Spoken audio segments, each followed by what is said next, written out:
Hello, and welcome back to Brit Reviews That All. So today, I am talking about a freaking new Netflix series. I literally could not help but watch the entire thing. It is only 8 episodes.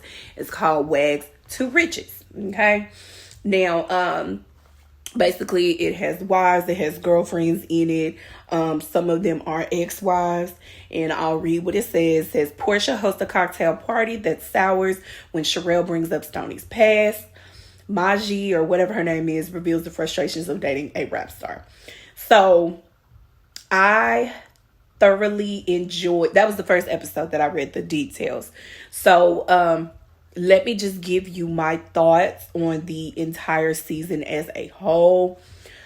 I want to say Sherelle, she is the ex-fiance to Chad Ochocinco.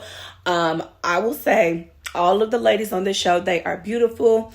They look like they, have something going for themselves, and they pride themselves on not just being associated with whether it's their husband or their significant other or ex-husband, whatever it may be, baby daddy, whatever you want to call it, that they do not just go with that. It's just like, I'm more than just that. I work. I have my own business. Now, I will say that at first in watching the season, Sherelle, again, ex-fiance, because apparently as of now, they are not getting married anymore.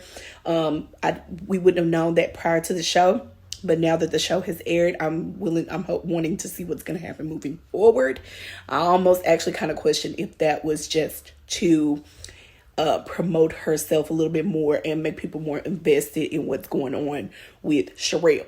Now, I want to say that it was giving Mean Girl energy. It was Sherelle and like a couple of the other ladies. They most of them are real estate agents, and they're just, showing what they do and everything. So we did get the business side of things. And then you also get your drama, your little catty fights and just kind of back and forth. You get to see, what type of lifestyle that they live. So they really did a great job at showing that. But you definitely got some Mean Girl energy from this. I mean, I was just kind of like, for the first few episodes, I was like, ooh, I do not like Sherelle, her personality.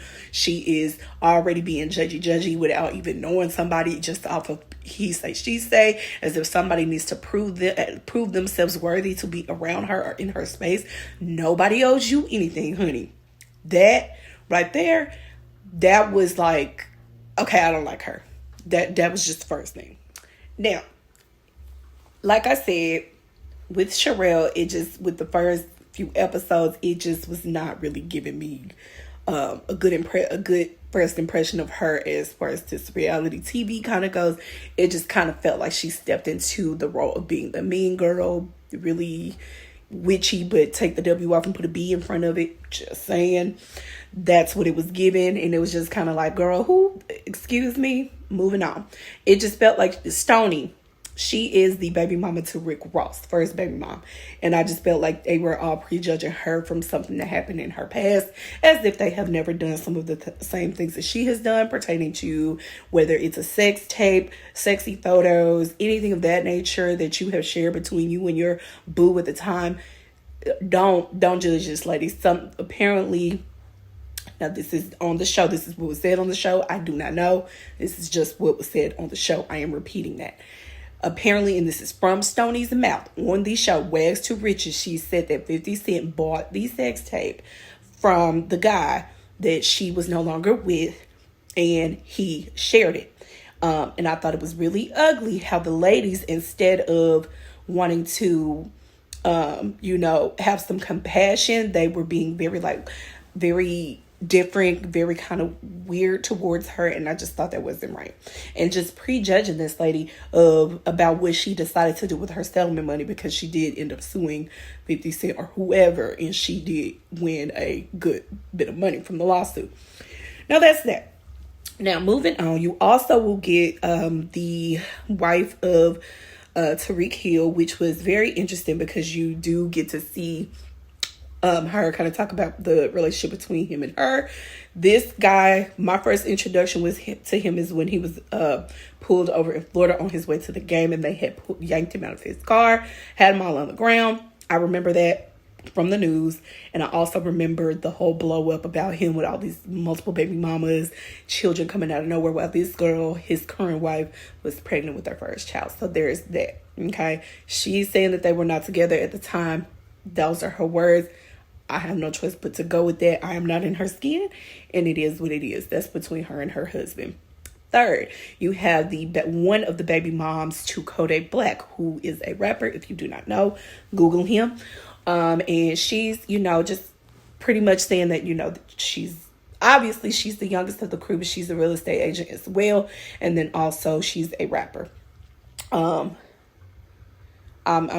gonna, I like her. She just, like I said, she's young. She got some growing to do as far as how to carry herself as a businesswoman, as a new mom. She has 2 little ones.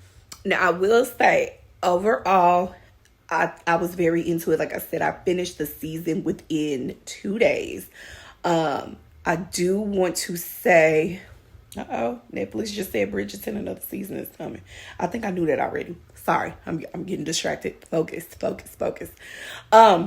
Wags to Riches. So I do want to say that the last episode, it actually was very dry to me. It was not keeping my attention. It looks like there's 3 of the ladies that are on the cast who actually turned out to be pregnant. And they are incorporating the men into the show as well. It's obviously, it's mostly about the women, but the men do make several appearances throughout the show.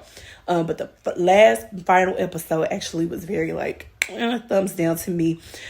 However, I will say I'm actually interested in a second season with them. I hope that they will get the ratings that they needed and the interest that they need to be able to move forward with a second season. I would like to see what happens with Sherelle when it comes to her officially becoming a developer. She's just no longer just a real estate broker.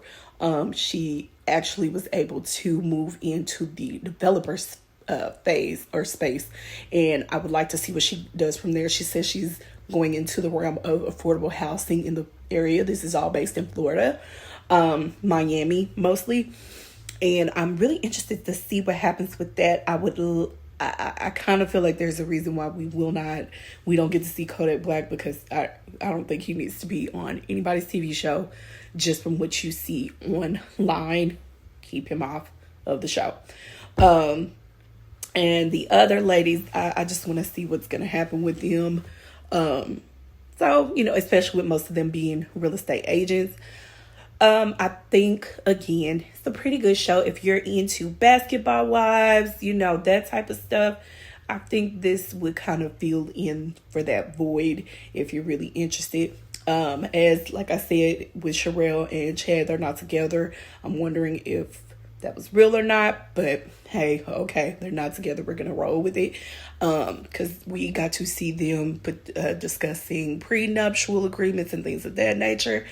I will say, if you ask me, his podcast is his podcast. Whatever money he made, that's his stuff.